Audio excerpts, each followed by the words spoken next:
Welcome to Soul Center, guys, and we're looking at the Great Sword of Judgment today, which received a buff in the latest patch. Here's my build.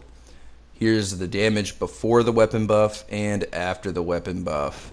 So 650 damage. It's bad split damage, but it's definitely better than it used to be. It's still a little bit short and doesn't really have too many options.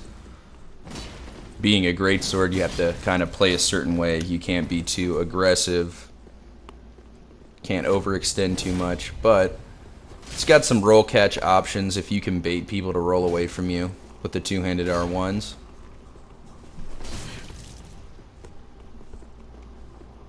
Now against an ultra weapon, obviously I'm not going to be able to use my hyper armor on my two-handed R1s to really do much.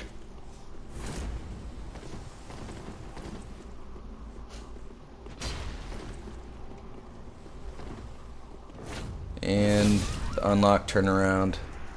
Good game. So in a greatsword versus greatsword battle, it really is going to come down to who can space out the other guy better. Yeah, see, with like a longer greatsword, I would have been able to roll catch right there. So it definitely does have, you know, some negative things going for it. Roll catch, that short range, it gets a little bit old. Perfect spacing, and more great spacing right there. Weapon art versus weapon art. Here we go. God Hards with Dark Moon Blade, meta achieved. Versus arguably one of the worst weapons in the game before the latest patch. I don't really think the weapon's too bad, but it definitely could be better. Now a little bit of lag there. I could see a little latency, so I went for the third R1 roll catch, which is definitely an option if you have a laggy opponent. And like any got hards, you love that fucking rolling L1. Get wrecked. Meta destroyed. Another greatsword versus greatsword. So this is going to be spacing and hyper armor and a little roll catching. And that's what I feel like you should be doing with the greatsword. If you're not using the greatsword as a basically defensive tool, you're gonna not have a good time with the greatsword class because it's a pretty defensive weapon. You can't really attack too much with it, like outright. You don't have the speed or the range to really constantly be putting pressure on someone. So you have to use your spacing, hyper armor, and roll catch game, all three in conjunction, to really be successful with this weapon, or any greatsword in general. But you have to really be on point with this one. Let that hyper armor baits. That's what I go for a lot of the time. Try to put people in a position to attack me when I'm secretly planning on using a hyper armor attack at the last second to force a R1-R1 combo trade in my favor. Little backstab. Good game. Karthus curved sword with the bleed buff. Meta achieved. Now this one I definitely did not expect to win. And he is just going to go full Karthus on me here in a second. And I fall right into the plan. Panic roll, caught. Panic roll, punish. Now here I go for a trade. And I know that I cannot trade again. It's just not going to happen. So I hit him with a little hyper armor bait, and I just caught him before his swing actually went off. Good game. Buffed Executioner Greatsword, I believe, or Exile Greatsword.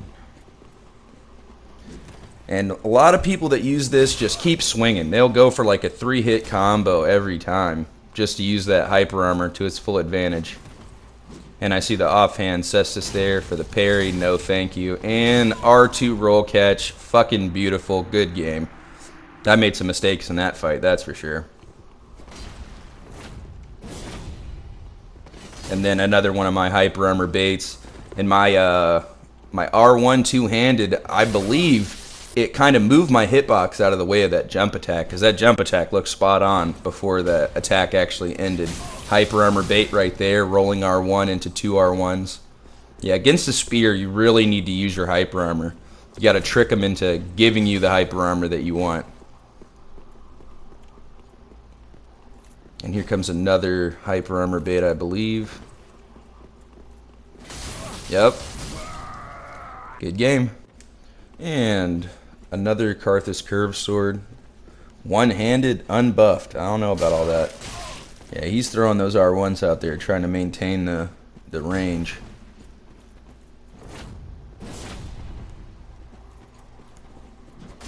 Nice try. That 3-hit combo, though. He got nuked. Yep, dual charm. Take the one thing that this weapon has that makes it somewhat okay and just take it away. Because you're not using a Karthus curved sword or anything. Yeah, this fight should be super easy for someone with a Karthus. As we can see in the other Karthus clip, it's very easy to apply a literal fuck ton of pressure to people with the Karthus curved sword. And with a greatsword that has no offensive game, you can't really do a lot back to them. They're too quick and they can punish you and escape very fast. And now he wants the parry because he knows he's going to lose. So this is going to bring episode 1 of Soul Center to a close. There's going to be a lot more with Soul Center. It's not just going to be weapon showcases. It's going to be any relevant information that is brought to light in the Souls community. So keep your eyes peeled. Episode 2 is going to be on Wolner's Holy Sword after the patch, and I love that weapon, so keep your eyes peeled, guys. Thanks for watching. If you enjoyed the content, don't forget to like and subscribe. I'm Dark Souls Guy, and I'll catch you on the next video.